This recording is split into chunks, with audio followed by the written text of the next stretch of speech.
اعوذ باللہ من الشیطان الرجیم بسم اللہ الرحمن الرحیم ومن احسن قولا ممن دعا الى اللہ وعمل صالحا وقال اننی من المسلمین وقال النبی صلی اللہ علیہ وسلم الا فلیبلغ الشاہد الغائب وقال بلغوا عنی ولو آیہ۔ محترم سامعین اور ناظرین کرام، السلام علیکم ورحمۃ اللہ وبرکاتہ۔ آج میں آپ حضرات کے سامنے ایک اہم موضوع کے سلسلے میں بات کرنے کے لیے حاضر ہوا ہوں۔ جیسا کہ آپ حضرات جانتے ہیں، آج 23ویں رات ہے، رمضان کی 23ویں رات ہے، یعنی طاق راتوں میں کی دوسری طاق رات۔ آج کے موقع پہ پچھلی رات میں قرآن کے سلسلے میں ہم نے بات کی تھی، آج ہم قرآن کے اصل پیغام کے سلسلے میں بات کر رہے ہیں۔ اللہ تعالیٰ نے ارشاد فرمایا، اس سے بہتر اور اچھی بات کس کی ہو سکتی ہے جو اللہ کی طرف دعوت دے اور بلائے اور خود بھی نیک عمل کرتا رہے اور اپنا تعارف ایک عام مسلمان کی حیثیت سے کرے کہ میں بھی ایک مسلمان ہوں۔ حدیث میں نبی کریم صلی اللہ علیہ وسلم نے ارشاد فرمایا، جو حجۃ الوداع میں صحابہ کرام کے سامنے آپ نے فرمایا تھا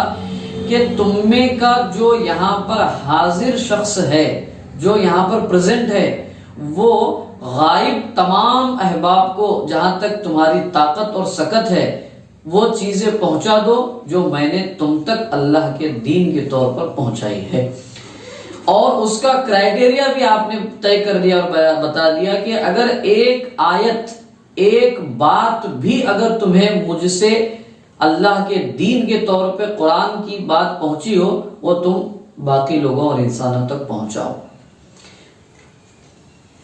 محترم سامعین، دعوت دین ہم تمام مسلمانوں کا فرض منصبی ہے، ہماری کمپلسری ڈیوٹی ہے یہ۔ اگر اس ڈیوٹی اور اس فرض کو اگر ہم ادا نہ کرتے ہوئے اگر بقیہ اعمال اگر کریں گے،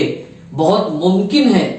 کہ اللہ تعالیٰ اس اہم فریضے کو ادا نہ کرنے اور اس سے غفلت برتنے کی وجہ سے بقیہ اعمال کو بھی اکارت اور ضائع کر دے اور رد کر دے۔ لہذا جہاں پر ہم اپنی انفرادی عبادات کرتے ہیں، کر رہے ہیں، رمضان کی عبادتیں کی ہم نے، کر رہے ہیں، الحمدللہ آگے بھی کرتے رہیں گے، ان عبادتوں کے ساتھ اس عبادت اور اس اہم فریضے کو اپنی زندگی کے کاموں میں ترجیح کے ساتھ، پرائرٹی کے ساتھ میں شامل کرنا ضروری ہے۔ اور دوسری اہم بات آپ حضرات کے سامنے میں جو کہوں، دعوت اتنا بڑا عمل ہے، اللہ کے بندوں کو اللہ تک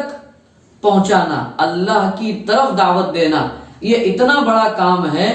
کہ اس کام کے سلسلے میں خود اللہ تبارک و تعالیٰ نے فرمایا، واللہ یدعو الی دار السلام، اللہ تعالیٰ سلامتی والے گھر کی طرف بلاتا ہے۔ اور نبی کریم صلی اللہ علیہ وسلم نے فرمایا، قل ھذہ سبیلی ادعو الی اللہ علی بصیرۃ انا ومن اتبعنی۔ اللہ کے رسول صلی اللہ علیہ وسلم کو اللہ تعالیٰ اپنا سیلف انٹروڈکشن، اپنا تعارف کراتے ہوئے کہلوا رہے ہیں کہ آپ کہہ دیجئے کہ یہ میرا راستہ ہے، کہ میں اللہ کی طرف اللہ کے بندوں کو بلاتا ہوں، یہ میرا راستہ ہے اور ان لوگوں کا راستہ بھی ہے جو میری اتباع اور پیروی کرتے ہیں یا پیروی کرنے کا دعویٰ کرتے ہیں۔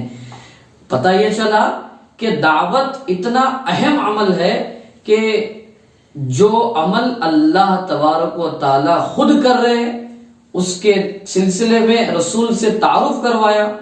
اور تیسری چیز دعوت کے سلسلے میں آپ کے سامنے میں رکھوں، اللہ تعالیٰ فرماتے ہیں، اے رسول صلی اللہ علیہ وسلم، آپ وہ چیزیں ساری کے ساری جو ہم نے آپ کے اوپر نازل کی ہیں وہ انسانوں تک پہنچا دیجئے۔ اگر آپ نے یہ کام اگر نہیں کیا تو آپ نے رسول بننے کا حق ادا نہیں کیا۔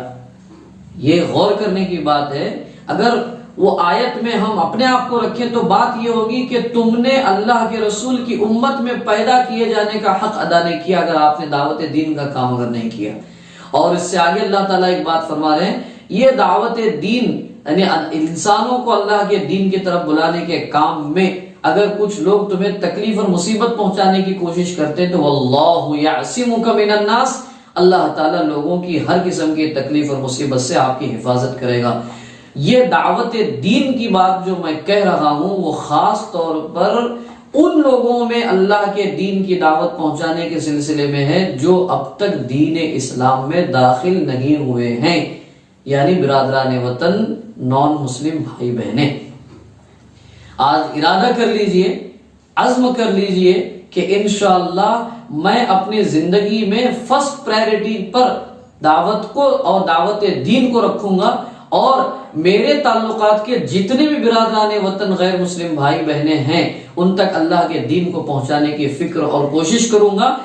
الحمدللہ اس کا معقول انتظام مدرسہ الفرقان میں سرو دھرمیان ساٹھی آدھیاتمک کیندر، یعنی تمام مذاہب کے لیے ایک روحانی مرکز کا قیام عمل میں آیا ہوا ہے۔ آپ وہاں پر لا کر کے ملاقات کرا سکتے ہیں۔ الحمدللہ تمام زبانوں میں قرآن مجید، رسول اکرم صلی اللہ علیہ وسلم کی سیرت، اور برادران وطن میں سے کچھ غیر مسلم دانشوران کی نظر میں اسلام کیا اہمیت رکھتا ہے، اس طرح کا کافی لٹریچر مدرسہ الفرقان میں بھی موجود ہے۔ آپ یہاں پر بھی رابطہ کر کے جو ہے اپنے دعوت دین کے فریضے کو آگے بڑھانے کی کوشش کر سکتے ہیں۔ اللہ پاک آپ کو مجھے اس فرض منصبی کو ادا کرنے کے لیے اپنے بس کی ہر ممکن کوشش کرنے کی توفیق عطا فرمائے۔ وآخر دعوانا ان الحمدللہ رب العالمین۔